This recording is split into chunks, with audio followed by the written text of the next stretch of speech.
নমস্কার বন্ধুরা, জবাব ডিজাইন নিউশনের পক্ষ থেকে তোমাদের সকলকে জানাই স্বাগত।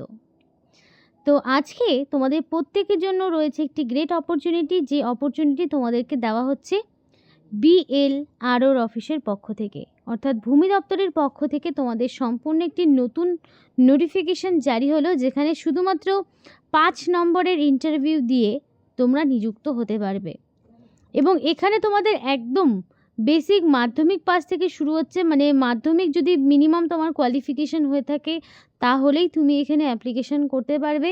এবং 23 জেলার যে কোনো প্রান্ত থেকেই, সেটা ছেলে হোক কিংবা মেয়ে, প্রত্যেকেই তোমরা আবেদন করতে পারছো। এবং মিনিমাম বয়স থাকতে হবে তোমার 18 বছর, তাহলেই তুমি আবেদন করতে পারবে। 18 বছর থেকে তোমাদের ম্যাক্সিমাম 40 বছর যাদের বয়স, তারাও আবেদন করতে পারবে। ইভেন যাদের 60 বছর বয়স রয়েছে তারাও আবেদন করতে পারবে, কারণ এক্স সার্ভিসম্যানদের জন্য এক্ষেত্রে সুযোগ দেওয়া হচ্ছে। অর্থাৎ এখানে যারা ফ্রেশার্স তারাও যেমন আবেদন করতে পারছে, যারা এক্সপিরিয়েন্স বা নন ফ্রেশার্স তারাও কিন্তু আবেদন করতে পারবে। তো খুবই ভালো সুযোগ, যেখানে 23 জেলা থেকে অ্যাপ্লিকেশন করার সুযোগ রয়েছে ছেলেমেয়ে নির্বিশেষে। এবং অ্যাপ্লিকেশন করতে তোমাদের কোনো রকমের ফিস দিতে হবে না, সম্পূর্ণ বিনামূল্যে তোমরা আবেদন করতে পারবে।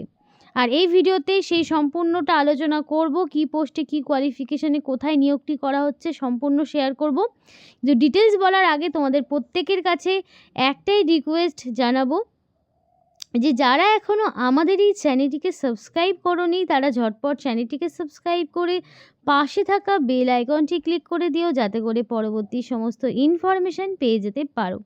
তো চলো বন্ধুরা, দেরি না করে এবার অফিসিয়াল নোটিশ নিয়ে ডাইরেক্ট বিস্তারিত আলোচনা তোমাদের সাথে শুরু করছি। ফার্স্ট অফ অল তোমাদের পোস্টগুলোর নাম বলি। Administrative officer, PA to member secretary, assistant মানে অফিস অ্যাসিস্ট্যান্ট, এবং রয়েছে পিএন অর্ডারলি অফিস পিওন। 4 ধরনের পোস্ট রয়েছে। এবার 4 ধরনের পোস্টের জন্য 4 রকমের কোয়ালিফিকেশন। তার মধ্যে পিওন পোস্টের জন্য তোমাদের বেসিক মাধ্যমিক পাস হলেই তোমরা আবেদন করতে পারবে। অ্যাসিস্ট্যান্ট পোস্টের ক্ষেত্রেও তোমরা বেসিক মাধ্যমিক পাস হলেই আবেদন করতে পারবে। এবং যেটা ধরো পিএ টু মেম্বার সেক্রেটারি যেই পোস্টটি রয়েছে, সেখানে তোমাদের উচ্চ মাধ্যমিক পাস লাগবে, সেটা সায়েন্স হোক, কমার্স হোক, আর্টস হোক, যে কোনো ব্যাকগ্রাউন্ড থেকে মিনিমাম উচ্চ মাধ্যমিক পাস। এবং অ্যাডমিনিস্ট্রেটিভ অফিসার যে পোস্টটি রয়েছে, সেক্ষেত্রে তোমাদের গ্র্যাজুয়েশন লাগবে, সায়েন্স, কমার্স, আর্টস, যে কোনো ব্যাকগ্রাউন্ড থেকে মিনিমাম তুমি যদি গ্র্যাজুয়েট হয়ে থাকো তাহলে তুমি অবশ্যই আবেদন করতে পারবে। খুবই ভালো সুযোগ। এবং এখানে কিন্তু তোমাদের 1/1/2026 অনুযায়ী তোমাদের হিসাবটি করা হবে। 1/1/2026 অনুযায়ী তোমাদের বয়সের হিসাব করা হবে। এবং তোমাদের কিন্তু ওয়াক ইন ইন্টারভিউর ডেট অলরেডি ডিক্লেয়ার হয়ে গেছে। সেই দিন তোমাদের সরাসরি অ্যাপ্লিকেশন ফর্মটি পূরণ করে তোমাদের সঙ্গে নিয়ে যেতে হবে। তো চলো সেটাই দেখাই। তো এটা হলো অ্যাপ্লিকেশন ফর্ম।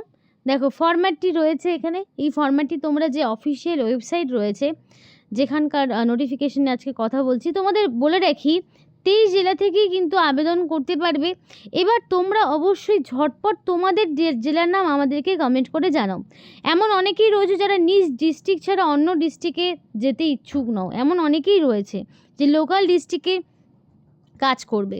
তো সেক্ষেত্রে আমি একটাই কথা বলবো, যারাই নিজেদের ডিস্ট্রিক্টের নাম কমেন্ট বক্সে জানাচ্ছে তারা কিন্তু তাদের ডিস্ট্রিক্টের যেই নোটিফিকেশনগুলো সেটা কিন্তু সময় মতো পাচ্ছে। তো তোমরা অবশ্যই তোমাদের জেলার নাম কমেন্ট করো, যদি তোমরা জানতে চাও যে তোমাদের জেলায় আদৌ বিএলআরও অফিসে কোনো রকম ভ্যাকেন্সি রয়েছে কি না, বা কোন পোস্টে নিযুক্ত হচ্ছে, সেই সমস্ত আপডেট যদি তোমরা পেতে চাও, অবশ্যই আমাদেরকে কমেন্ট বক্সে তোমাদেরকে কমেন্ট করে জানাতে হবে নিজেদের জেলার নাম। তাই ঝটপট দেরি না করে নিজেদের জেলার নাম আমাদেরকে জানিয়ে দাও। তো দেখো এখানে তোমাদের যে অ্যাপ্লিকেশন ফরম্যাটটি রয়েছে, তোমাদের ফার্স্ট অফ অল পোস্টের নাম থাকছে, যে কী পোস্টে তোমরা অ্যাপ্লিকেশন করছো। এখানে তোমাকে ফটো অ্যাটাচ করতে হবে, সম্পূর্ণ তোমাদের একদম রিসেন্ট কালার পাসপোর্ট সাইজের ফটো তোমাকে অ্যাটাচ করতে হবে। Name in full in block letter. আচ্ছা, সম্পূর্ণ অ্যাপ্লিকেশন ফর্মটি তোমরা কিন্তু বাই হ্যান্ডই পূরণ করবে। একদম তোমাদের হচ্ছে ব্ল্যাক বল পয়েন্ট পেন দিয়েই পূরণ করার চেষ্টা করবে। তো তোমাদের নামটা পুরোপুরি লিখতে হবে। অ্যাড্রেস অফ কোরেসপন্ডেন্ট অ্যাড্রেস মানে তোমাদের সম্পূর্ণ অ্যাড্রেস। আর তার আগে বলে রাখি, তোমাদের নাম বয়স যা কিছু দেবে সেটা যাতে মাধ্যমিকের অ্যাডমিট অনুযায়ী যে বয়সটি রয়েছে সেইটাই কিন্তু তোমাদেরকে দিতে হবে। তো অ্যাড্রেস দেখো, তোমাদের এখানে একদম সম্পূর্ণভাবে ফার্স্ট অফ অল থাকবে ভিলেজের নাম, তোমাদের গ্রামের নাম, তারপরে থাকবে post office, police station, district, pin code. তো এক এক করে এখানে সম্পূর্ণ অ্যাড্রেস কিন্তু তোমাকে বসাতে হবে অ্যাড্রেসের ঘরে। এবার পার্মানেন্ট অ্যাড্রেস মানে কোরেসপন্ডেন্ট অ্যাড্রেস এবং পার্মানেন্ট অ্যাড্রেস কারো সেম হয়, কারো ডিফারেন্ট হয়। যদি ডিফারেন্ট হয় তাহলে ডিফারেন্ট ইনফরমেশান এখানে ইনপুট করতে হবে। কন্ট্যাক্ট নাম্বার, অবশ্যই ভ্যালিড কন্ট্যাক্ট নাম্বার তোমাদের দিতে হবে, যাতে করে সিলেকশন প্রসেসের সমস্ত রকম ইনফরমেশান তোমরা পেয়ে যেতে পারো। ডেট অফ বার্থ এবং ডেট অফ বার্থটা তো অ্যাকর্ডিং টু মাধ্যমিক অনুযায়ী দিতে হবে। এবং 1/1/2026 তোমাদের প্রথমেই বলেছি যে 1 জানুয়ারি 2026 অনুযায়ী তোমাদের যা বয়স রয়েছে তোমাদের সেটাই কিন্তু দিতে হবে। মানে তোমাদের ডেট অফ বার্থ থেকে এই 1 জানুয়ারি অনুযায়ী তোমাদের কত বছর, কত মাস, কত দিন হচ্ছে সেটাকে তোমাকে ক্যালকুলেট করে বসাতে হবে। Educational qualification highest, mention year of passing. এবার তুমি মাধ্যমিক পাশের যদি পোস্টে আবেদন করো, এবার হতে পারে তোমার গ্র্যাজুয়েশন রয়েছে, হতে পারে তোমার উচ্চ মাধ্যমিক রয়েছে, এবার তোমার সর্বোচ্চ কোয়ালিফিকেশান তুমি এখানে দেখাতে পারো এবং সেটা কত সালে পাশ করেছো সেটাও অবশ্যই মেনশন করতে হবে।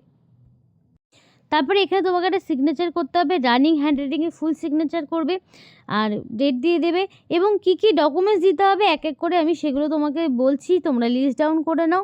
এবং এই ডকুমেন্টসগুলো কিন্তু সঙ্গে আবার অরিজিনাল নিয়ে যেতে হবে, কারণ অরিজিনাল ডকুমেন্টস ছাড়া তোমাদের কিন্তু ডকুমেন্ট ভেরিফিকেশন বাতিল হয়ে যাবে।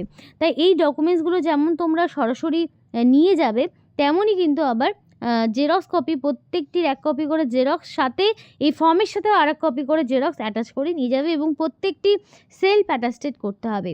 প্রত্যেকটি ডকুমেন্টসের নিচে তোমাকে রানিং হ্যান্ডরাইটিংয়ে সিগনেচার করতে হবে, তাহলেই কিন্তু সম্পূর্ণ তোমার সেলফ অ্যাটাস্টেশন কমপ্লিট হবে। তো এখানে কী কী ডকুমেন্টস লাগছে, ফার্স্ট অফ অল তোমাদের লাগছে এজ প্রুফ হিসেবে মাধ্যমিক বা তার সমতুল্য পরীক্ষার যে অ্যাডমিট সেটা তোমাকে দিতে হবে। অ্যাড্রেস প্রুফ হিসাবে তুমি চাইলে আধার কার্ড, ভোটার আইডি এগুলোর মধ্যে যে কোনো একটি দিতে পারো। তারপর তোমার যদি কোনো রকম কাস্ট সার্টিফিকেট থাকে, মানে তোমরা যদি SC ST OBCর মধ্যে পড়ে থাকো তাহলে সেইটা তোমাকে দেখাতে হবে। এরপরে তোমাদের একটা বিষয় বলি, যে তোমাদের সমস্ত রকম অল এডুকেশনাল কোয়ালিফিকেশনের সার্টিফিকেট, মানে ধরো মাধ্যমিকের অ্যাডমিট মার্কশিট সার্টিফিকেট, উচ্চ মাধ্যমিকের ধরো অ্যাডমিট মার্কশিট সার্টিফিকেট, তো এই করে কিন্তু সম্পূর্ণ ইনফরমেশানগুলো তোমাদের এক এক করে ইনপুট করতে হবে। যদি গ্র্যাজুয়েশনে দিতে চাও তাহলে গ্র্যাজুয়েশনের সমস্ত মার্কশিট সার্টিফিকেট তোমাকে দিতে হবে। এবং তারপরে কিন্তু তোমাদের একটা আইডি প্রুফ, আধার ভোটার হিসেবে যে কোনো একটি আইডি প্রুফ তোমার চলে যাবে। তারপরে তোমাকে আর একটা বিষয় বলতে চাইছি, সেটা হচ্ছে রিসেন্ট কালার পাসপোর্ট সাইজের ফটো তোমাকে একটা অ্যাটাচ করতে হবে, 2 কপি সঙ্গে করে নিয়ে যাবে। এবং যা যা ডকুমেন্টস বললাম সেগুলো কিন্তু অরিজিনাল প্লাস জেরক্স কপি সবগুলোই তোমাকে সঙ্গে নিয়ে যেতে হবে। এবং এদের যে অফিসিয়াল ওয়েবসাইট www.পশ্চিমমেদিনীপুর.গভর্নমেন্ট.in, এই যদি অফিসিয়াল ওয়েবসাইটে যাও তাহলে কিন্তু তোমরা নোটিফিকেশন প্লাস অ্যাপ্লিকেশন ফর্ম দুটোই ডাউনলোড করতে পারবে। আশা করি কোনো রকম সমস্যা হবে না।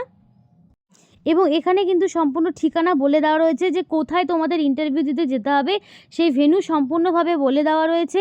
এবং 17 তারিখে ইন্টারভিউ রয়েছে, মানে জানুয়ারি 17 তারিখে তোমাদের ইন্টারভিউ হচ্ছে এক্স্যাক্ট 12টার সময়। কিন্তু 12টার সময় হলেও 12টার আগে তোমাকে রিপোর্ট করাতে হবে। রিপোর্টিং টাইম কিন্তু 12টার আগে, 12টা হচ্ছে এক্স্যাক্ট ইন্টারভিউ তোমাদের স্টার্ট হয়ে যাবে। একদম 17 তারিখে ইন্টারভিউ হচ্ছে। প্রত্যেকটি পোস্টের জন্য ইন্টারভিউ, প্রত্যেকটি পোস্টের জন্য 5 নম্বরের একটা ইন্টারভিউ হবে। 5 নম্বরের ইন্টারভিউর ওপর ভিত্তি করে তোমাদের একটা মেরিট লিস্ট তৈরি হবে। এবং প্রত্যেকটি পোস্টের জন্যই তোমাদের কিন্তু মানে কেউ চাইলে মানে একের বেশি পোস্টের জন্য অ্যাপ্লিকেশন করতে পারো, সেটা নিয়েও কোনো সমস্যা নেই। আর এখানে আগে থেকে অ্যাপ্লিকেশন সাবমিট করতে হবে না, ডাইরেক্ট যেদিন ইন্টারভিউ রয়েছে সেদিন অ্যাপ্লিকেশন ফর্মটি সঙ্গে করে নিয়ে গেলেই হবে। এবার দেখো প্রত্যেকটি পোস্টের ক্ষেত্রে বেতন কত। একটা হচ্ছে প্রথম পোস্ট দুটোর ক্ষেত্রে 15,000 করে বেতন রয়েছে এবং পরেরটার ক্ষেত্রে যেটা এটা আই থিঙ্ক তোমাদের ছিল অ্যাসিস্ট্যান্ট, অফিস অ্যাসিস্ট্যান্টের ক্ষেত্রে 10,000 এবং পিওন পোস্টে 8,000। আর বাকি দুটোর যেটা ছিল সেক্ষেত্রে তোমাদের কিন্তু 15,000 টাকা করে পার মান্থ স্যালারি থাকছে। তো বেতন কিন্তু খুব ভালো মানের রয়েছে। তো আশা করি সম্পূর্ণ নোটিফিকেশান বুঝতে তোমাদের কোনো রকম অসুবিধা হয়নি।